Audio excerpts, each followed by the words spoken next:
This is Audra Miller, and I'm the current Career and Community Engagement Manager at the California Institute of Integral Studies.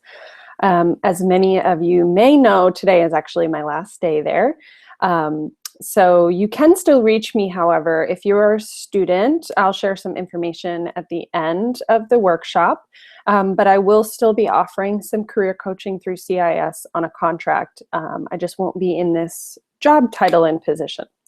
So just to give anybody who has anxiety about continuing their coaching, we can rest assured we can continue that through the next semester.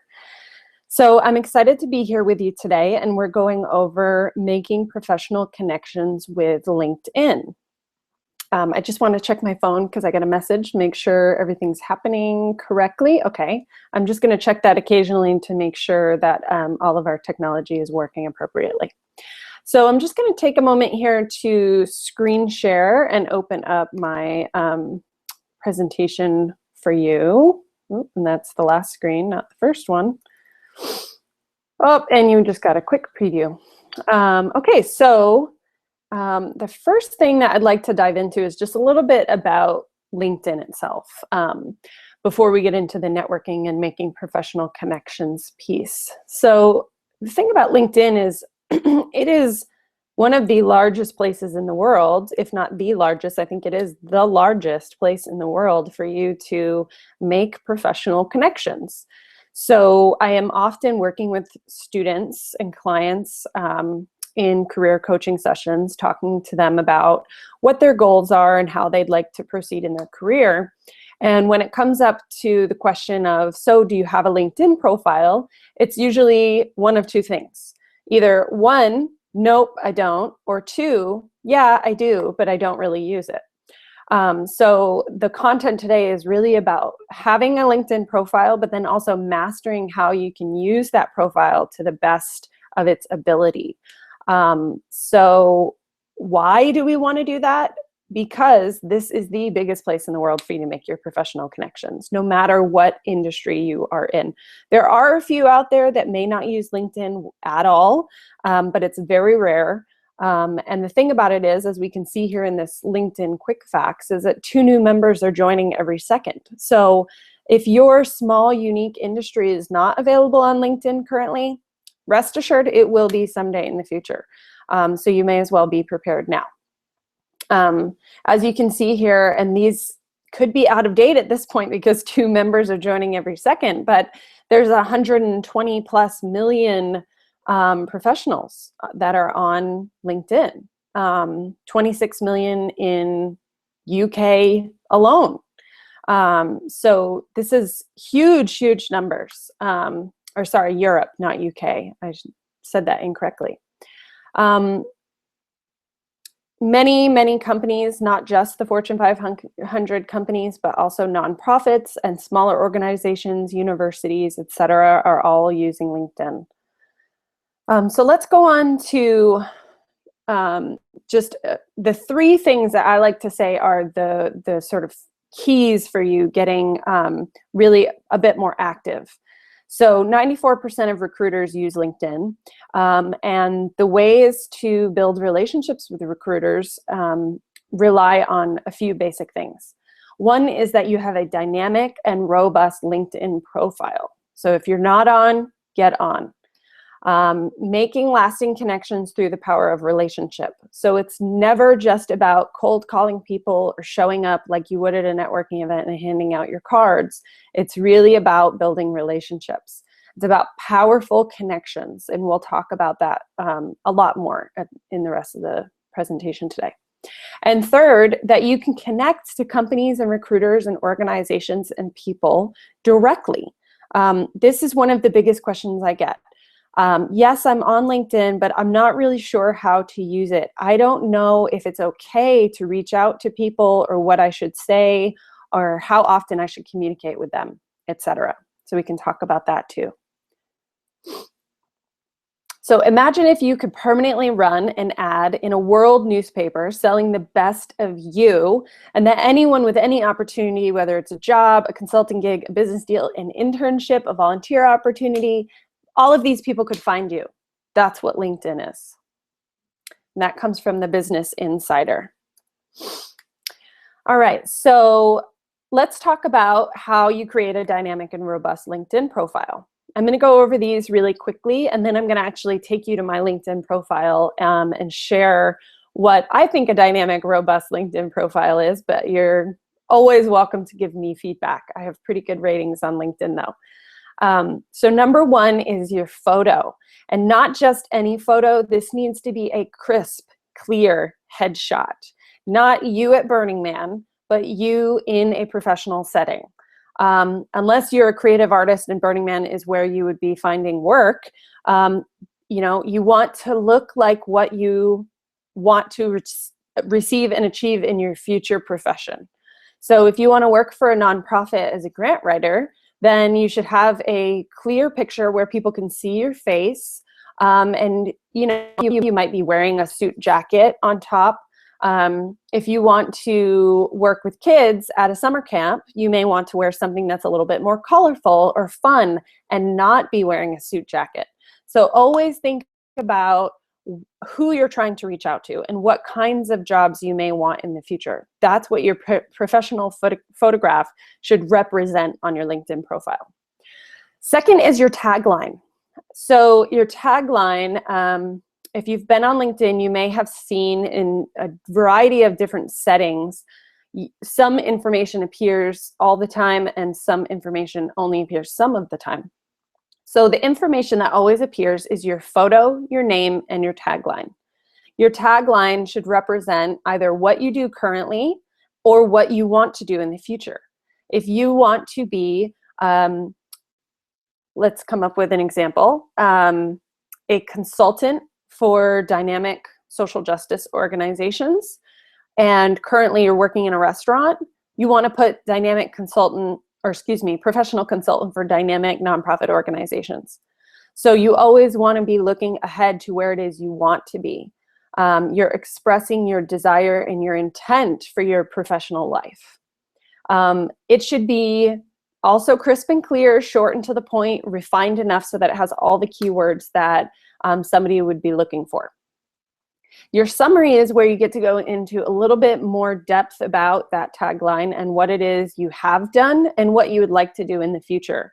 This is an open space, so you can make it as long or short as you want, but it should always be concise. And when I say concise, that doesn't mean it's necessarily short. It just means that you're not rambling on. There's no duplication of information. You're being articulate about what you have to say and what you have to offer. And you don't want to exaggerate your skills or go on and on and on, making it seem like you're trying really hard to get people's attention.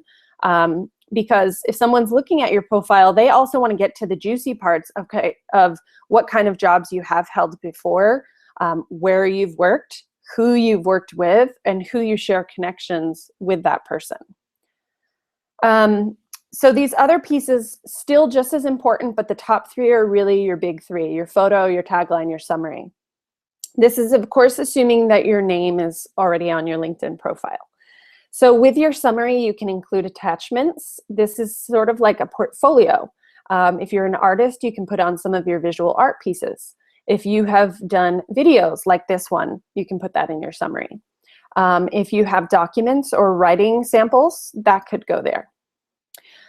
5 is your experience, and this is where you need to have each and every job, volunteer opportunity, everything that you've ever done that relates to your professional experience and desires in the future should go onto your LinkedIn profile. So this is your ever-evolving resume or CV. It's always available to people. You could meet somebody at an event and say, oh my gosh, I'm so interested in your organization. I'd love to learn more. I'll connect with you on LinkedIn. They automatically have your entire resume. If something's available now or in the future, they know a little bit more about you and can think of you. You might come to mind more readily if they already have that information. Number 6 is utilizing keywords. This is especially important for those of you who are transitioning from one industry to another. You need to have the keywords that are relevant to the job that you want to have in the future. If you want to be in international education, but your profile only talks about your volunteer abroad, you need to have those keywords of international education. Volunteer abroad does not necessarily come up in searches, nor does it mean that you have the skills or what it takes to be in international education as a professional. So using your keywords and putting that not only in your summary, your tagline, and each of your jobs, but in anything else that you put on your profile, like your portfolio attachments. The last three are about how you connect with other people. So we have groups, associations, and connections.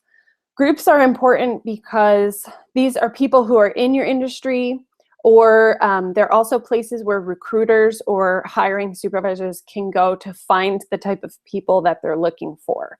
So you want to connect to groups that are within the industries that are relevant to your career or that you're interested in moving into. And then you want to be active in these groups. So when I say active, that doesn't mean you have to be on LinkedIn every day for an hour. It could be 15 minutes a week, but you go in and you check on your groups, you see what people have posted, you make a quick comment, and you stay on top of people's minds in that group. Especially with new and creative content that is unique to you, this is how you might make a bigger impression in a group or on your profile in general. Number 8 is associations. So this might be something like when you follow an organization that you really like. You are associated to those things that you follow, like, or interact with. And so often companies and organizations or societies, conferences, things that you can actually follow and watch what they're doing and what they're posting online and who's connected to them, who their employees are. So those are associations. They're just as important as groups, and you should respond to the things that the companies you follow post, but you won't be able to post your own original content. So it's really interacting with those people that you follow or organizations that you follow. And 9, finally, is connections. And these are the individual connections that you have with other professionals and individuals on LinkedIn. This is also very important because when you find a job that you'd really like to apply for, the first thing you should do is go on to LinkedIn and see if there's anybody you know that is connected to that organization, has worked there before, or is currently employed by them. Second thing you should do is look at the connections of your connections. So you put in the search bar, California Institute of Integral Studies, and you'll find that you're connected to 3 people that work there, 4 people who've worked there before, and 5 people who are connected to people who work there now. This is how connections work, and remember that you're always 6 degrees away from anyone, including Kevin Bacon. So I'm going to now take you to my profile and just give you a visual of, oh, one second. My computer's taking a moment. Bear with me. Okay, so I'm just going to run back to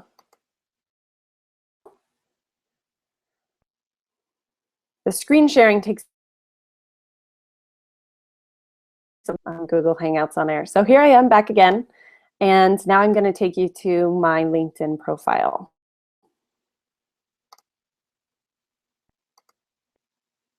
Okay, so here's my profile. The first thing you see on top is that I have not only my profile picture, but there's a background photo as well. So you can use that feature. It's pretty cool. You can see my name, and for me, I'm married, so I also have my maiden name, which is important because I've had previous jobs where people knew me only as Audra Grady. They need to know that I am the same person. So then I have my tagline for, I have already mentioned that I'm stepping out of my position at CIIS this week, and now I'm a free agent. So I've developed my new business where you can find me at audramillerinc.com, and I am the Conscious Career Coach there. And I'm offering in my tagline, and this is a little tip for those of you who are entrepreneurial, that if you go to my website and sign up for my list, you can get your free chapter preview of the Conscious Woman's Career Guide. This shows you where I'm located, the areas that I am sort of sitting in as a professional. So I've named my industry as professional training and coaching. You can quickly see some other information about my previous jobs and education. And then when you scroll down, you see a lot more. So here we have posts. Posts are a great way to contribute your unique, creative, and original content on LinkedIn. Here's my quick summary. I've left mine pretty short because the rest of my profile has a lot to say. And then you scroll down. And right now, my current job is the Conscious Career Coach at Audra Miller Inc. I've included some recommendations and also my portfolio, so you can link to my website, or you can see my previous video from CIS on bringing your voice to the world, creating and facilitating workshops and webinars on Google Hangouts on air. And then you see my most recent job, Career and Community Engagement Manager. Okay, so I think that's, there's a lot more on there, so feel free to find me on LinkedIn and connect. I'm happy to connect to you. I want to show you some other things quickly. We're going to view profile as, so now you're seeing the profile, what it looks like to my connections and not just to me. So we'll click on 500 plus connections, and then you can see everyone that I'm connected to. So I actually have almost 1,500 connections on LinkedIn. If there's ever anyone that I can introduce you to, I'd be happy to do that. This is one of the ways that you can find the connections that to people that you want to meet. So you'll see, over here on the right side, it's saying people that are similar to me. Interesting. I haven't met them myself, but she's a third connection. Most of these people are third or second connections. And so if somebody wanted to meet them, they would have to find a first connection, and that first connection could introduce you to them. So we'll scroll down a little bit more and we see groups. We talked about this. It was number 7 on our list of 9. So I'm a part of 31 or 40 groups, I guess, almost. And so these are the groups that I can go into and see what's happening and who's talking. I'm just going to click on one. And then we can see that the Director of Career and Practicum Services at SIT has posted the interaction forum. And so I will like that and say, yes, I'm still here, everyone. I'm liking this. This is a great opportunity. Okay, so that's a really quick drive-by of how to stay interactive in a group. I want to scroll down and show you the following section. These are your associations, so I'm following these people. This is especially important if you want to work at a company in the future. You should be following that organization. And then I'm also following schools. So those are some other associations, places that I have received degrees or places that I have attended as a student or a staff member, places I've worked. Okay. Oh, one more section here just to point out is the skills section. And this is another way that you can interact with your contacts and connections on LinkedIn, is to endorse them, and that will pop up at the top of your profile every time that you log in. And it will say, Sarah, would you like to endorse her for grant writing skills? And I'll say, sure, endorse. I only endorse people if I absolutely know that they have that skill. Generally, it pops up, their top skills will pop up, and then you can endorse it whether you know if that's true or not. But I like to, for me, being in authenticity on LinkedIn means that I only recommend and endorse things that I know are true for those people. So if the person is connected with me and I don't know them very well, I don't usually endorse them. All right, so I'm going to take a quick second to come back to the screen and stop sharing my profile with you and go back to our slides. So we've gone over the 9 ways to build your dynamic and robust LinkedIn profile. And now we're going to look at having a fully complete profile. So LinkedIn actually says that your profile will appear 40 times more in a search result if it is complete. So you may have noticed that at the top of my profile on the right-hand side of the screen, there's a little circle and it was filled in blue, and mine was up to, I think, 98% or something. So you can always tell how complete your profile is by looking at that little circle in your profile, and it will give you the percentage. And then it will suggest things that you can do to make your profile more complete. So in other words, you will be open to 40 times more opportunities if your profile is complete. So here's LinkedIn's definition of a 100% complete profile. You have your industry and location, you are up to date and current with your position and a description of that position. So I actually think the 2% for me, why I'm not 100% complete, is that I have, I was the Young Alumni Board Chair for the Alumni Association at my university, Castleton University, for a couple years, and I don't think I've put a description in there. So you have to have a description under every single entry that you put on your LinkedIn profile, and it all needs to be up to date. You need to have some skills. We just looked at those, and you need a minimum of 3, but soon you'll get many more of those and people will endorse them. You need to have your profile photo. You need to have at least 2 past professional positions and your education fully complete, and you need at least 50 connections. So that's a pretty cut and dry way to get your complete profile up to date and ready to go so that you can be having more and more impact in your career using LinkedIn. All right, so let's get to the juicy part here, the connections and networking, building relationships. Often people talk about networking as if it's like this awful, fear-provoking thing, like, oh my gosh, I have to network? I don't even know how to do that. Let's take the scariness away from networking by looking at it as an opportunity to serve other people, to be present with other people, to learn about other people. The fear of networking comes from within us, that we're somehow not adequate, not prepared, not ready, too shy, whatever it might be, those thoughts that come up for you. Those are all very self-oriented. Networking is about building relationship, and relationship, as you know, takes at least 2, right? Of course, we can have a relationship with ourselves, but having a relationship with others really takes 2. And that means being just as curious about them as they will be about you. So if you can take the focus off of who am I ready? Do I have the right thing to say? Will I ever be enough? Do I have the right professional things? I'm not sure how to do this. To, wow, look at this beautiful, amazing, accomplished person in front of me. What can I learn about them? How might I be able to help them? What will this relationship look like in the future? So making lasting connections is really about the power of relationship. If you think about it on LinkedIn, it's a little bit less personal because you're not in person. So you should have a little bit less fear maybe about reaching out to people, but I don't think that's usually the case.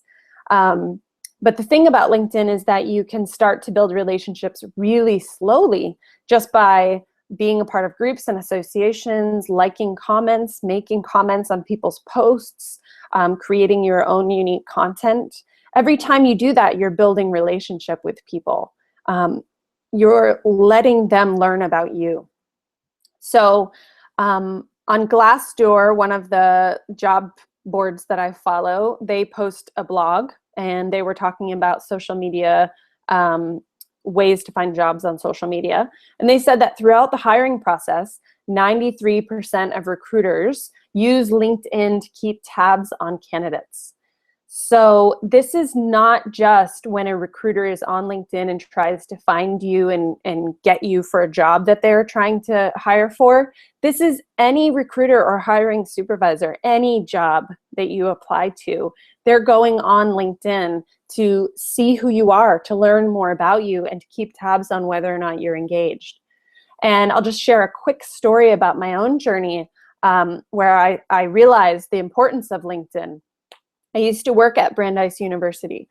And while I was in the interview process there, was it the interview? Maybe it was after the interview when I got hired. I think it was that. So I got hired, and I said to one of my new colleagues, you know, what was great about me? How did I make it into this job? I'm really excited. I'd love to know what set me apart.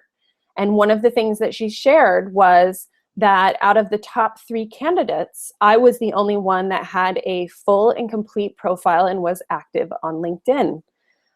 This was especially important because I was in a job that was related to experiential learning, and the colleague I was talking to managed internship opportunities for students.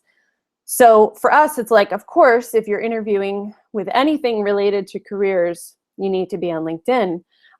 But I have heard this is the case for many people. They're looking at LinkedIn to learn more about you. So use this to your advantage by posting news and trends about the industry you want to be in and ideal companies and organizations that you want to work for. And when recruiters are hiring supervisors during the interview process, come to check on your LinkedIn profile, they will see that you care about staying informed. So there's the relationship piece again, that you care about their organization, the purpose, mission, vision, values that they hold, and that you are committed to staying informed about the work in the industry that they're within. Okay, so connecting to recruiters and hiring supervisors directly. Beyond making connections and being a part of groups and associations, you can connect to people directly. This is where I get a lot of questions. How do I reach out to someone that I don't know? What should I say? How do I do it? So LinkedIn does not, they do allow you to reach out and connect to people you don't know, but they don't encourage it. And occasionally you'll have to actually enter someone's email to even be able to send them an invite to connect. So there are a few tips and tricks. First of all, you can follow the organizations like we've talked about and start to understand who is in what positions at these organizations and companies. And those individuals that are within the company are people that you could get an introduction to. So when you go onto someone's profile whom you do not know or have never met, you will see that they're either a second connection, a third connection, and so on. Usually it's second or third, fourth, fifth sometimes. And if it is a third connection, let's say, it will show you the 2 connections in between you and that person.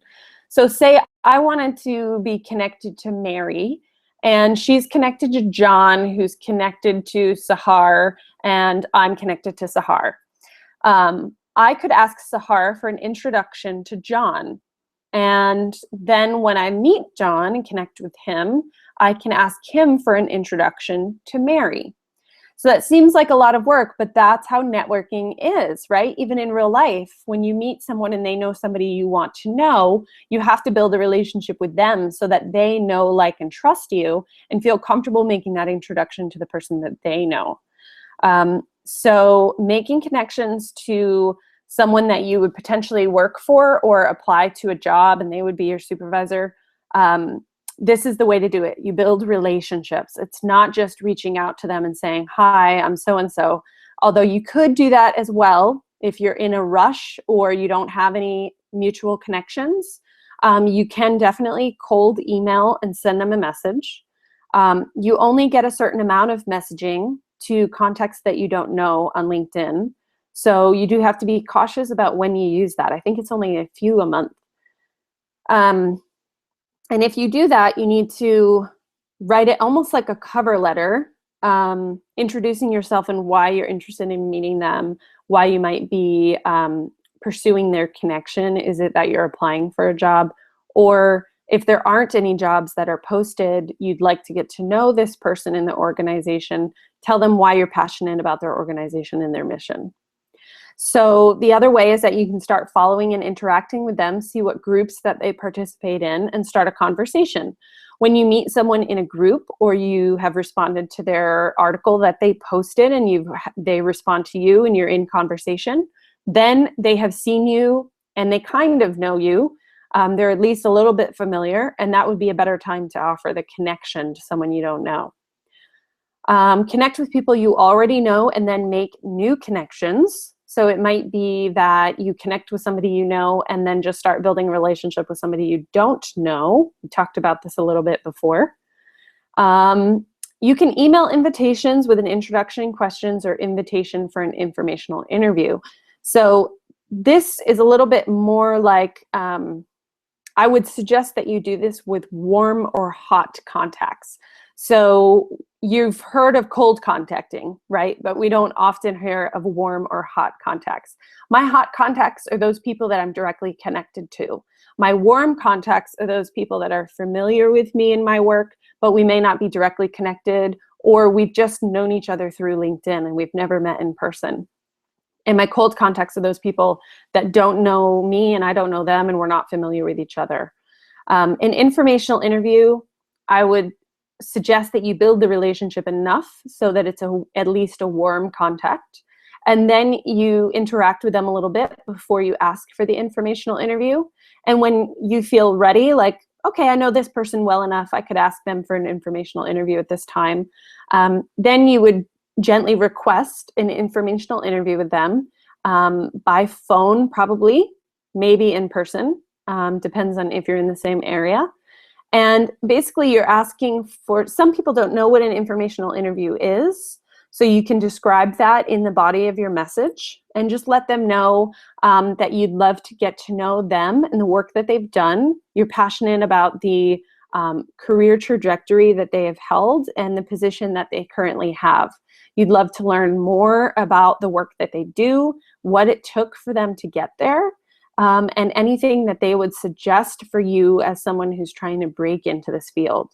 So basically an informational interview is getting to know a person that has a job that you want or has a career profile that you want. How did they get there? What did they do? And how could they maybe support you to do the same? So this is a way to take your cold or warm contacts to a hot contact. And if you want to get into a job, say you're in a master's program, you're 1 year in, you know that in a year you'll be applying to jobs. Now would be a great time to do informational interviews or start building up your warm contacts so you can do informational interviews in the fall and spring.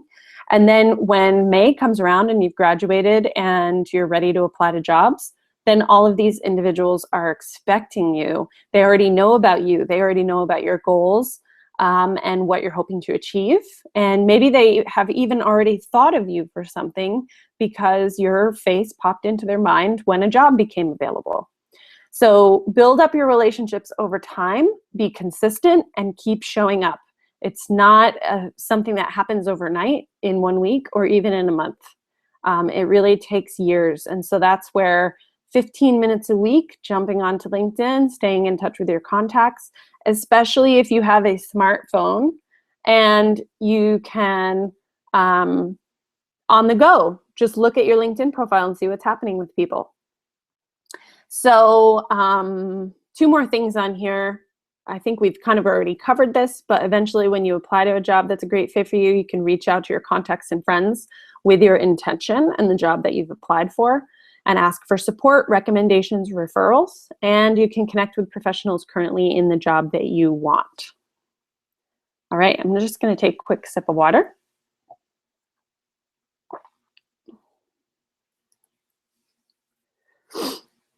Okay, so you are on your way. I'm going to just click over to our video just for a second and stop sharing the slides. I just want to see if anybody has entered any questions on our broadcast. So if you are live with us today and you have any questions about anything that I've offered, on the left-hand side of your screen, there are 2 buttons that you should be able to see. One is a comment button. It's blue and hands on it. It's called chat. And then one is a Q&A button. And you can click that and enter a question. Now, some of you are probably viewing this and don't see that sidebar on the left side of your screen. If that's true, come up to the top right of your screen and you should see the Q&A button. You might need to click the little box of squares to see the Q&A button pop up. And I'm just going to open both of these and see if any of you have any questions. I know it might take a second for you to find those buttons to get in. Oh, and I see some comments here now that I'm checking in. Michelle thought it was funny when I talked about Kevin Bacon. Thank you. I think so too. Stephanie says, there's so many different social media platforms. It is even overwhelming to try to figure out which one is best for you to use in a particular business. Why would I choose to use LinkedIn over another platform? Great question. So there are so many different social media platforms. What I tell people, and Stephanie is asking about business, so I'm going to direct this question to entrepreneurs who have their own business. There are main platforms that have more users than other platforms. These are Facebook, Twitter, LinkedIn, and at this point, I think Google Plus and YouTube. And Google Plus and YouTube are both Google platforms. So I'm going to just wrap those into one, which would be your Google profile, which goes to Google Plus, it goes to YouTube, it goes to Google Hangouts, it goes to your Google Plus profile page. It's used in a variety of ways. LinkedIn is important if you are a professional, period. So if you are already on Facebook and Twitter and you're like, kind of overwhelmed, don't want to use LinkedIn as well, LinkedIn is where you find other business owners.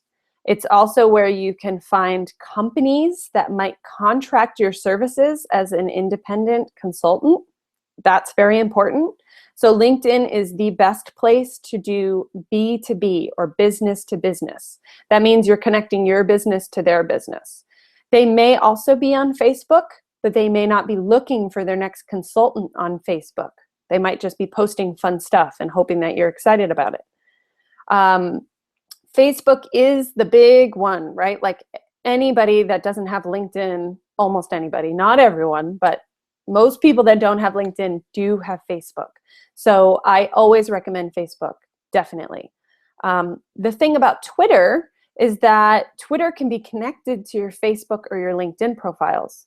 So I have my Twitter connected to my Facebook, and anytime something posts on my Facebook, it automatically goes to my Twitter.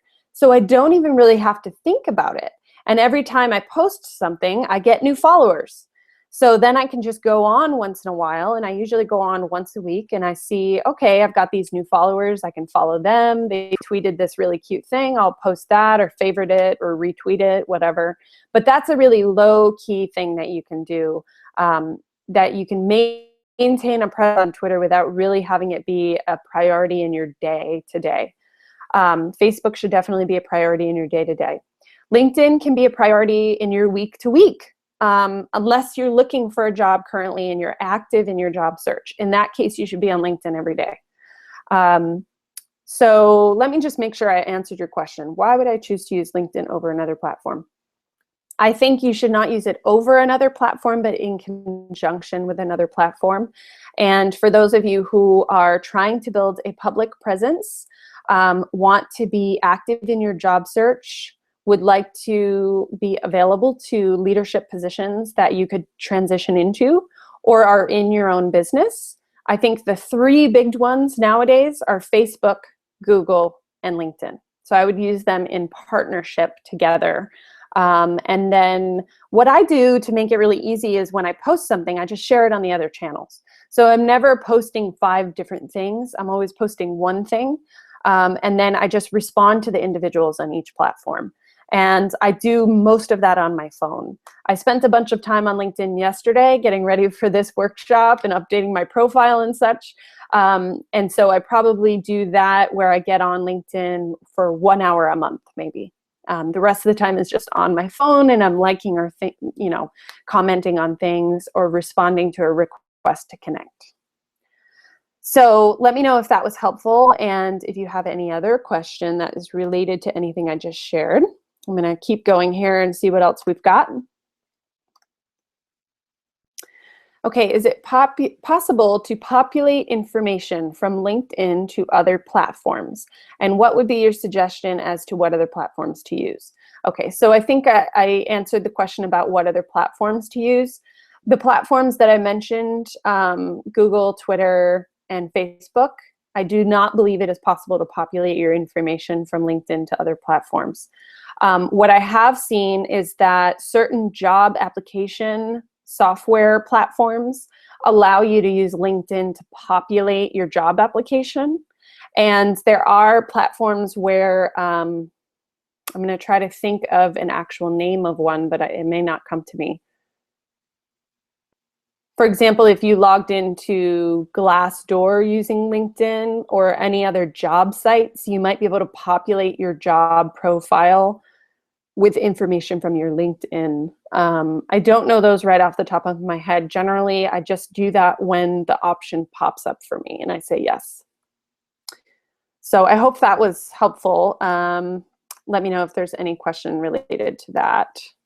Okay, I'm gonna hop over to the chat and see if anybody's chatted there. Looks like, nope, we just have Q&As.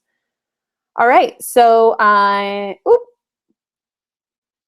this smile is for Bill. I'm smiling. Okay, we do have one more question. Oh, no, okay, that's the same question as before. All right, so I want to quickly just share my slides again and share the contact information with you. So I'll just take a second. Okay, so we're back and it just says you. And so I just want to first express my appreciation for the CIS community and for my time really building a vision for the Center for Career and Community Engagement, working with the wonderful student assistants that I've had, especially Leah and May. Thank you so much for all of your help and support and really your dedication to building this center. There have been many, many people that are involved in bringing these kinds of webinars to you and building up resources and support, making online scheduling available for our students so that they can request coaching sessions or resume help. There's been a lot of movement and growth over the last 2 years, and I'm really happy and excited to have been a part of that. So I encourage you to stay in touch with the Center for Career and Community Engagement. You can always be in touch with them by accessing the resources and services on career development page on My CIIS. So when on My CIIS, you would go to the Student Life tab and then click Career and Community Engagement on the left-hand side of your screen. And you can access resources, information, links, and the request form for services. As you heard me say in the beginning, I'm still available for coaching throughout at least the fall semester. We also have Sarah Noyes, who's a graduate of the TLD, Transformative Leadership Program master's degree. She's a career and business coach. She will also be on contract to offer you services. And you can always email us for anything that you need at careerdevelopment@cis.edu. Just checking my phone to see if somebody was telling me something, but that's not important. All right, and then me. Stay in touch with me. I'm happy to stay in touch with you, no matter if it's at CIS or out in the world. I still have students from my first job at the University of Maine that call me or check in with me on LinkedIn and say, hey, can you make a referral? Can you introduce me to this person? I'm happy to do that. Stay in touch, be consistent with your relationships over a long period of time. Even if we have not talked in 2 years, it is okay to reach out. And I would encourage you to do that with any other mentors, advisors, teachers, friends, contacts, anybody. We often think, oh gosh, you know, I haven't talked to that person in 5 years. They probably think I don't care anymore. Not true. We all have our lives. We're going through life and things come up. And you reaching out again shows that you do care and you are committed to staying in touch with them. So please reach out to me at any time in the future. And I'm happy to stay in touch with you. You can learn more about me and my business, my private coaching, and my upcoming group programs that include 90 days to build your small business side gig or additional income stream into your career and profession in life. So I'm really excited to offer these new things. I hope that some of you will join me on this journey, and I love to stay in touch with you. My new professional email is audra@audramillerinc.com, and you can always reach out by phone. This is my personal cell phone number, but it's also my business line, and it just makes it smoother. So you all can have my phone number. There it is. All right, so I'm gonna just stop sharing this, go back to the screen and see if we have any last minute questions.